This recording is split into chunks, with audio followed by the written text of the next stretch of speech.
All right, got an Xbox 360 controller. Just picked it up at the Arc for $3.99. So we'll see if it works. Yeah. Sometimes people give up things at the Arc because buttons are broken or it doesn't play right or something like that. So no working batteries. Doesn't look corroded. Doesn't want to power on. Oh yeah, there's some corrosion in there. It's probably what's causing that. I have one that works previously, so let's just test this.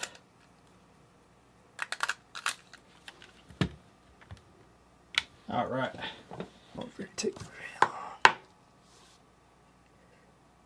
Yeah, it looks like a battery kind of got in there.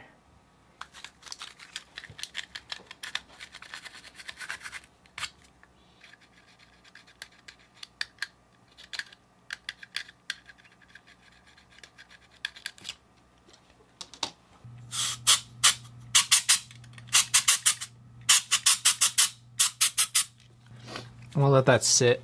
In the meantime, just going to use the white one for now.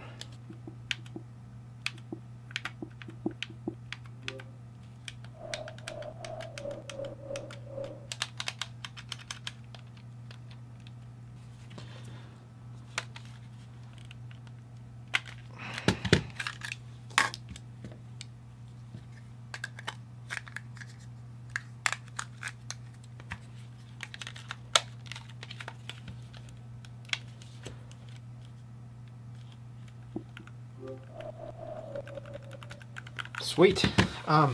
Cool. I'll go ahead and clean this up, but looks good.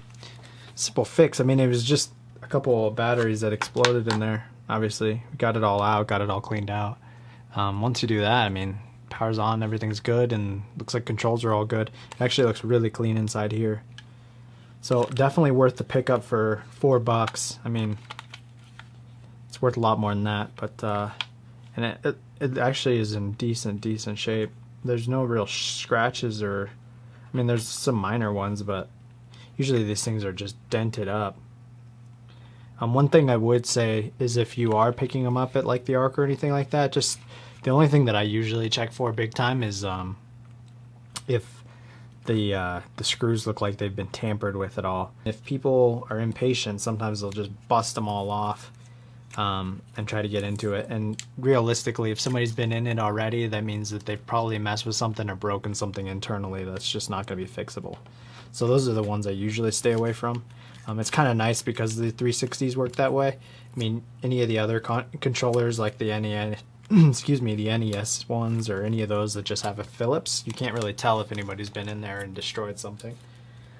But yeah, it's a good find, really. I mean, you can't beat that. You can't beat getting an Xbox 360 controller for $4, and all you had to do was clean it just a little bit. So this might be a short video.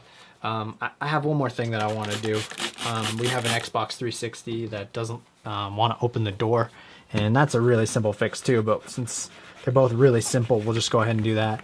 It's just it's most likely the belt that's just given way, and luckily I have a few on hand, so let's go ahead and do that. I'm just gonna clean this up real quick and then we'll jump into that.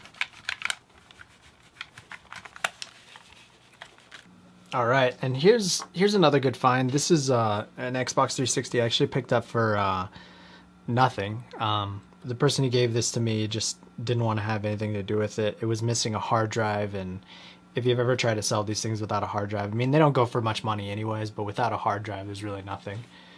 For me, I always take them in just because it's 4 parts anyways. I can always use parts off of it, especially if the shells aren't in bad shape. I mean, this is scuffed up, but it's not that bad a shape. But I also keep on to them just in case I come up with the extra parts.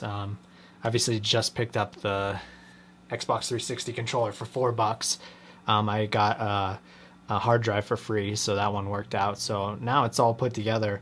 But this is the one that's having trouble with the door. Sometimes it's sticking, sometimes it's not.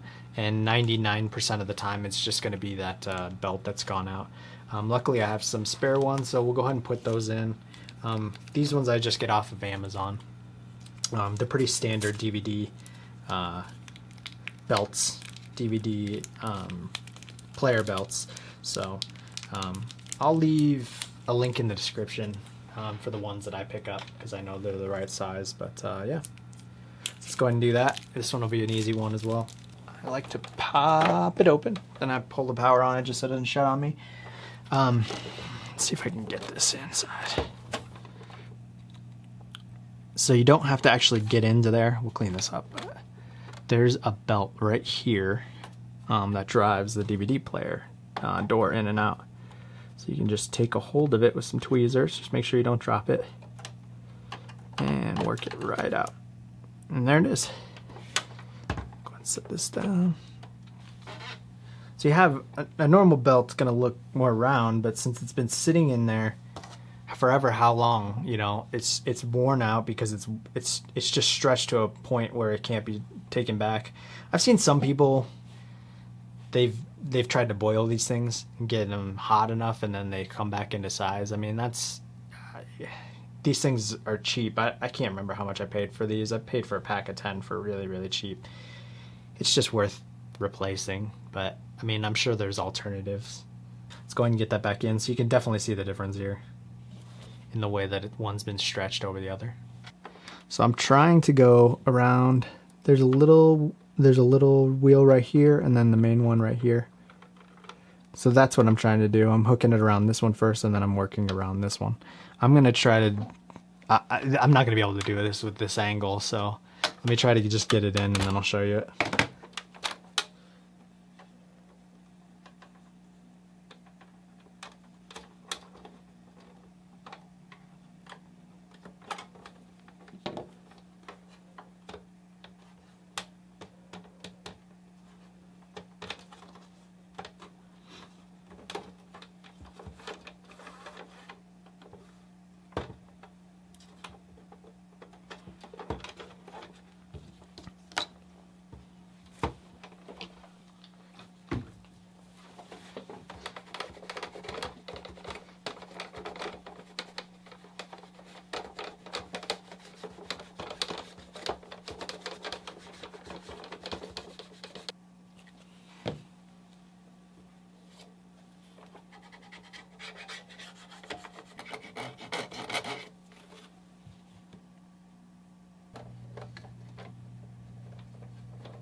I ended up going ahead and greasing up all the contacts here, the plastic. I obviously didn't put any in the DVD tray or anything like that.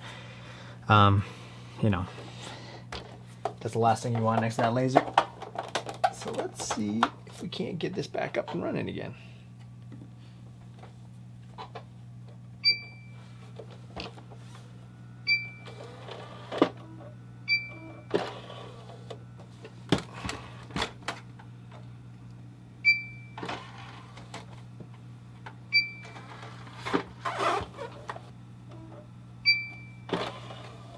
Cool. Looks like that did it.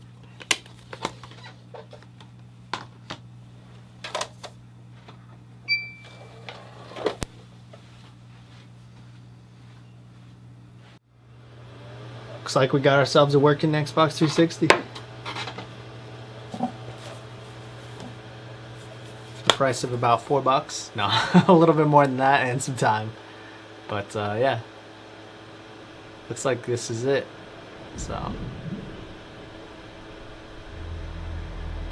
cool, guys. Thanks for joining me on Fix It Friday.